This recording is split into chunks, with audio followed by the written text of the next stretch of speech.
जय भारत जय संविधान। आपण इंदिरा गांधी कन्या विद्यालय दिंद्रोड या ठिकाणी सर एक मिनिट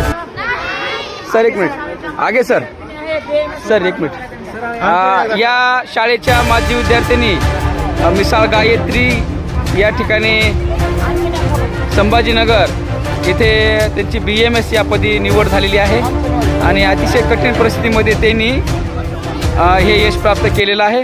तर आपण त्यांच्याशी बोलूया। शाळेने त्यांचा सत्कार केलेला आहे। तर सर एक तर मॅडम थांबाय। तर या शाळेचे माजी विद्यार्थिनी गायत्री मिसाळ, डॉक्टर गायत्री मिसाळ, आपलं या शाळेच्या आणि काकांनी सुरू केलेल्या ही जी संस्था आहे यांच्याविषयी आपले काय मत आहे?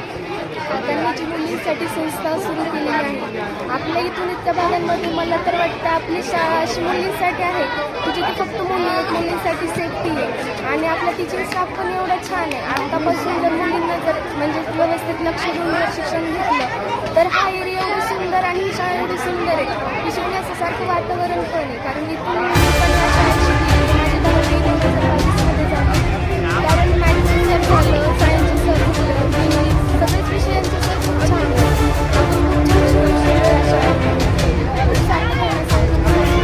हां ओके सर, आपल्या शाळेची असे बरेचसे विद्यार्थी स्पर्धा परीक्षा असतील आणि डॉक्टर इंजिनियर झालेले आहेत। तर या आपल्या काकांनी सुरू केलेल्या या ग्रामीण भागामधील शाळेविषयी आपलं काय मत आहे सर? एक तर पूर्वी मुलींना फार मोठा शिक्षणाचा हक्क दिला जात नव्हता आणि शिक्षण नसल्यामुळं बऱ्याचशा मुलींना हुशार असूनही त्याचा फायदा मिळत नव्हता आणि म्हणून काकांनी आवर्जून आपल्या दिंडोरीमध्ये कन्याशाळा काढली आणि कन्याशाळा काढल्यामुळं गावोगावच्या मुली आता आपल्या शाळेमध्ये शिक्षण घ्यायला लागल्या आणि शिक्षणामुळं त्यांचा वैयक्तिक विकास या ठिकाणं होत आहे। आज जी विद्यार्थिनी आलेली मिसाळ, जिचा पाहिलं तर आपल्याला अत्यंत गरीब परिस्थितीतील मुलींनी शिक्षणाचं ध्येय डोक्यात असल्यामुळं, विचार असल्यामुळं तिने आज BMS तिचं प्रवेश घेतलेला पात्र ठरलेली आहे आणि तिच्याकडे पाहून अनेक मुली शाळेमधल्या प्रेरणा घेऊन आपलं जीवनसुद्धा चांगलं घडवू शकतात। धन्यवाद सर। गायत्रींचं आम्ही असं समजलं आहे तर गायत्री मिसाळ 1-2 वर्षापूर्वी त्यावरती वडिलांचं संकट ढासळलेलं असतानाही आईने जिद्दीने तिला शिकवलं। तर याविषयी आपल्या आईच्या भूमिकेविषयी आपलं काय मत आहे? माझी मम्मीने तर म्हणजे सगळ्यात जास्त तिने हिंमत पकडली आहे, कारण ते टाईम एवढा पिरियड म्हणजे बेकार होता की आम्हाला कोणाचा पण सपोर्ट नव्हता। आम्ही जॉईंट फॅमिलीमध्ये होतो, माझे पप्पा होते तेव्हापर्यंत आणि माझे पप्पा वारल्याच्या नंतर चमकी 2-3 महिन्याने आम्हाला वेगळं देण्यात आलं। मग ती परिस्थिती एवढी बेकार होती म्हणजे आमच्याकडे खाण्यासाठी पण पैसे नव्हते, पण माझ्या मम्मीने असं स्वतः हिंमत पकडून स्वतः म्हणजे सगळे कष्ट करून शिलाई काम करून तिने स्वतःच्या साडीचा व्यवसाय सुरू केला, तिने जातमान फिल्टर सुरू केलं आणि आज पण ती एकटी नाही आहे, पण तिचं म्हणजे ना जगातल्या फळ आहे। धन्यवाद। पाहू शकतो आपल्याला झाटे सर आहेत। तर सर, आपण वार्षिक स्नेह संमेलनामध्ये बऱ्याचशा विद्यार्थ्यांचा सत्कार केलेला आहे, तर यांचा सत्कार राहिला होता। तर असे किती विद्यार्थी आहेत जे दरवर्षी गुणवंत आहेत, वेगवेगळ्या स्पर्धेमध्ये भाग घेतात, वेगवेगळ्या ठिकाणी नोकरीला आहेत। तर या शाळेच्या अशा गुणवंत विद्यार्थ्यांसाठी आपलं काय मत आहे सर? इंदिरा गांधी कन्या विद्यालयामध्ये गायत्री ही 2-3 वर्षाची आमच्या शाळेची माझी विद्यार्थिनी होती।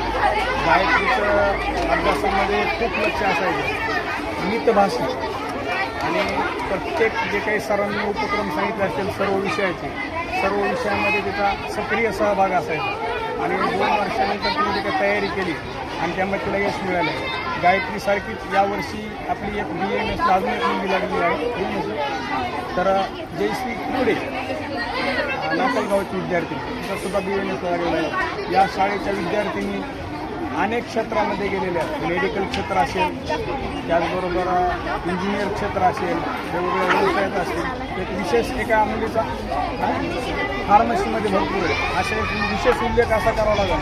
एक मुंडे नावाची विद्यार्थी 6-7 वर्षापूर्वी आपल्या शाळेत होती, तरी मुंडे नावाची विद्यार्थिनी आज दिल्लीला तिचा स्वतःचा फिटनेस क्लब फिटनेस क्लब आहे आणि तो फिटनेस क्लब ती चांगला असा व्यवस्थितरित्या चालवतो.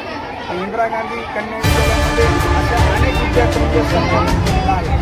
तर जे काही आता शाळेचे विद्यार्थी आहेत त्यांनी सुद्धा या हुशार, जबाबदार, होतकरू अशा विद्यार्थीचा त्यांनी आदर्श घ्यायला पाहिजे. आपल्या जीवनामध्ये एखादा आदर्श असला की ते स्वप्न आपलं तयार होतं, एक ध्येय तयार होतं आणि त्या ध्येयाच्या दृष्टीने त्यांनी मार्गक्रमण केलं पाहिजे. मी आज गायत्री आम्हाला भेटायला आली, यशस्वी होऊन आली. आईवडिलांनंतर एखाद्या विद्यार्थ्यांनी जर यश प्राप्त केलं तर आई वडील आणि त्यानंतर तिसरा घटक सगळ्यात जास्त ज्याला आनंद होतो ते म्हणजे शिक्षक. आणि या गायत्रीच्या यशामुळे आम्हाला खूप मनापासून आनंद झालेला आहे. धन्यवाद. तर विद्यार्थ्यांनो, या गायत्री एकदा जोरदार टाळ्या वाजून आपण तिचं स्वागत करूया. धन्यवाद.